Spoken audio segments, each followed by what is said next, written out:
Friends, जय Shri Radhe Radhe. Welcome to my YouTube channel DRX pharma वाला में आपका स्वागत है। तो आज हम अपनी ट्रेनिंग के बारे में लाइफ एक्सपीरियंस शेयर करेंगे कि इंडस्ट्री में आपको फर्स्ट डे या आपकी जो कंटिन्यू ट्रेनिंग होती है क्या क्या सिखाया जाता है। तो आज हम सबसे पहले बात करेंगे, हमें फर्स्ट डे जो बताया गया था एब्रीविएशन और रेगुलेटरी अथॉरिटी। अब मैं बात करूंगा एब्रीविएशन होता क्या है। एब्रीविएशन हमारा ऐसा पॉइंट होता है, ऐसे मतलब हमारे सेंटेंस होते हैं कि जो हम शॉर्ट फॉर्म को फुल फॉर्म में लिख सकते हैं और इजीली सबके समझ में आ जाए, उसे हम कहते हैं एब्रीविएशन। मोस्टली हमारे जो इंडस्ट्री में एब्रीविएशन यूज होते हैं, सबसे पहले हमारा आता है GMP, गुड मैन्युफैक्चरिंग प्रैक्टिस, जिसके तहत हम अपना पूरा स्टैंडर्ड क्वालिटी मतलब हमें प्रोवाइड कराता है, जिसके थ्रू हम अपने पूरी मेडिसिन की मैन्युफैक्चरिंग करते हैं।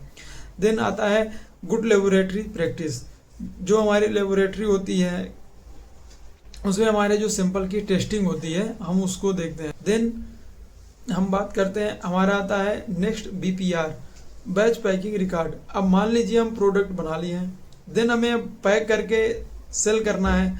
डोमेस्टिक है तो हमारे इंडिया में रहेगी, और अगर एक्सपोर्ट है तो आउट ऑफ इंडिया जाएगी।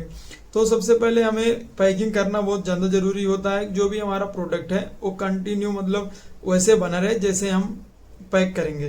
तो BPR, अब BPR में भी हम सबसे पहले हमारा आता है कि हम किस किस स्टेज में उसको कैसे कैसे पैक करते हैं। प्राइमरी पैकिंग भी होती है और सेकेंडरी पैकिंग भी होती है, देन टर्सरी पैकिंग भी होती है।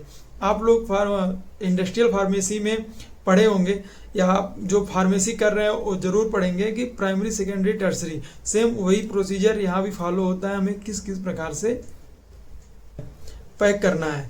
देन हम बात कर, और ऐसे ऐसे हमारे काफ़ी एब्रीविएशन है जो मैं वीडियो के लिंक में आपको नोट्स के फॉर्म में दे दूंगा, आप इजीली वहाँ से देख सकते हैं।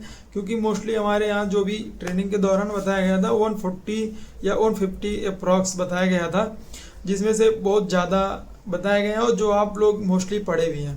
देन हम बात करते हैं, हमारा नेक्स्ट टॉपिक है रेगुलेटरी अथॉरिटी। तो रेगुलेटरी अथॉरिटी होती क्या है, तो मोस्टली हम रेगुलेटरी अथॉरिटी के बारे में बात करेंगे।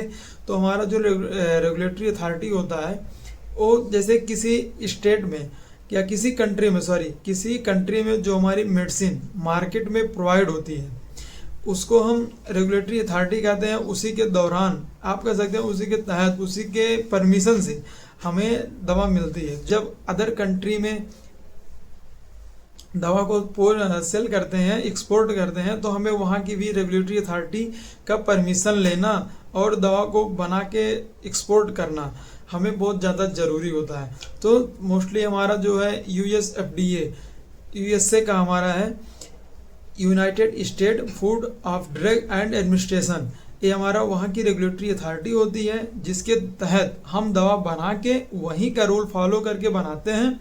देन हमें वहाँ सेल करना होता है, एक्सपोर्ट करना होता है, और वहाँ की जो रेगुलेटरी अथॉरिटी होती है वो परमिशन देगी, तब USA में मेडिसिन मिलेगी। सेम इसी प्रकार हमारे आते हैं EMA, यूरोपियन मेडिसिन एजेंसी, ये हमारा यूरोप का रेगुलेटरी अथॉरिटी होता है, जिसके दौरान हम दवा सेल करते हैं। सेम वही प्रोसीजर है जैसे हम USA में परमिशन लेते हैं, वैसे ही परमिशन विदाउट रेगुलेटरी अथॉरिटी के हम दवा को सेल नहीं कर सकते हैं इन द मार्केट में।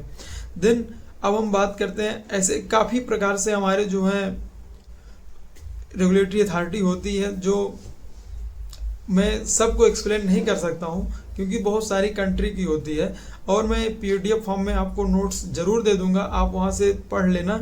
ये क्योंकि स्टार्टिंग के जो होता है 2-4 दिन, 5 दिन, 6 दिन, इतने डेज आपको ट्रेनिंग के दौरान में बताया जाता है, ये मोस्टली नॉर्मल है। देन इसके बाद क्या प्रोसीजर है मैं आपको नेक्स्ट वीडियो में बताने की ज़रूर कोशिश करूँगा।